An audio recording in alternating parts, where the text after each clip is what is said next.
Dans la grande maison des Kwasi, tout brillait sauf les cœurs. Monsieur Kwasi, riche commerçant, vivait avec sa femme Élise et leurs 2 enfants. Ils avaient tout, mais la paix avait quitté leur foyer depuis longtemps. Entre les disputes du couple et les caprices des enfants, l'atmosphère était lourde. Un matin, une jeune fille arriva au portail. Elle s'appelait Amina, venue du village pour travailler comme servante. Elle portait une simple robe bleue, un petit sac et un regard rempli d'humilité. Élise l'observa avec méfiance, puis accepta de l'engager.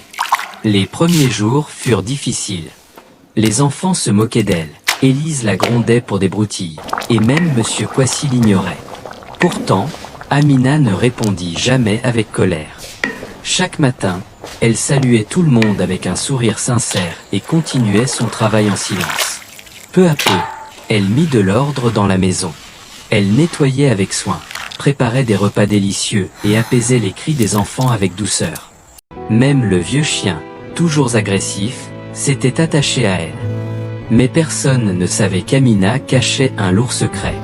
Si elle avait accepté ce travail, ce n'était pas seulement pour gagner de l'argent, mais aussi pour réparer une faute commise par le passé, une faute liée à cette famille. Un soir d'orage, alors que tout le monde dormait, Amina sentit une odeur étrange. En sortant de sa chambre, elle vit de la fumée s'échapper de la cuisine. Le feu venait de prendre dans les rideaux, et les flammes se propageaient rapidement. Sans réfléchir, Amina courut réveiller les enfants. Elle les prit dans ses bras et les fit sortir dehors malgré la pluie battante. Puis elle retourna à l'intérieur pour chercher Élise et son mari. La fumée envahissait la maison. Toussaint, le gardien, criait d'appeler les pompiers, mais Amina ne l'écouta pas. Elle entendit Élise tousser à l'étage, coincée dans sa chambre. Sans peur, la jeune servante monta les escaliers déjà en feu. Elle réussit à briser la porte et à tirer Élise hors des flammes.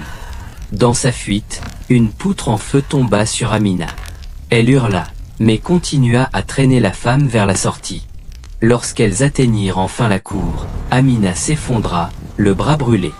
Les pompiers arrivèrent quelques minutes plus tard. La maison était à moitié détruite, mais personne n'avait perdu la vie. Tout le monde regardait Amina, trempée, blessée, mais vivante. Pour la première fois, Monsieur Kwasi tomba à genoux devant elle.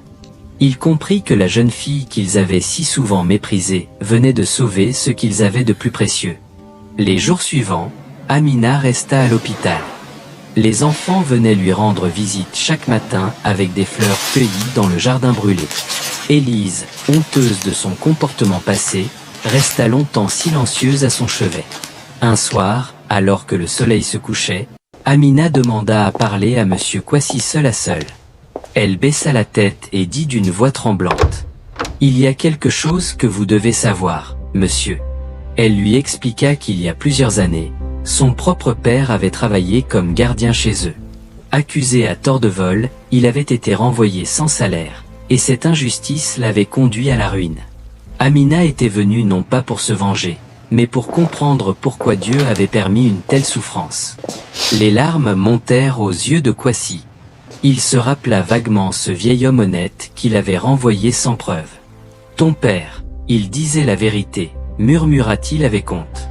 Il promit de réparer cette faute. Il paya les soins d'Amina, reconstruisit sa maison, et l'aida à reprendre ses études. Quant à Élise et aux enfants, ils changèrent profondément. Plus de cris, plus d'orgueil, seulement de la gratitude. Quelques années plus tard, Amina devint infirmière. Et chaque fois qu'elle passait devant la grande maison des Kwasi, elle souriait. Elle n'avait pas seulement sauvé une famille du feu, elle les avait sauvés de leur propre indifférence.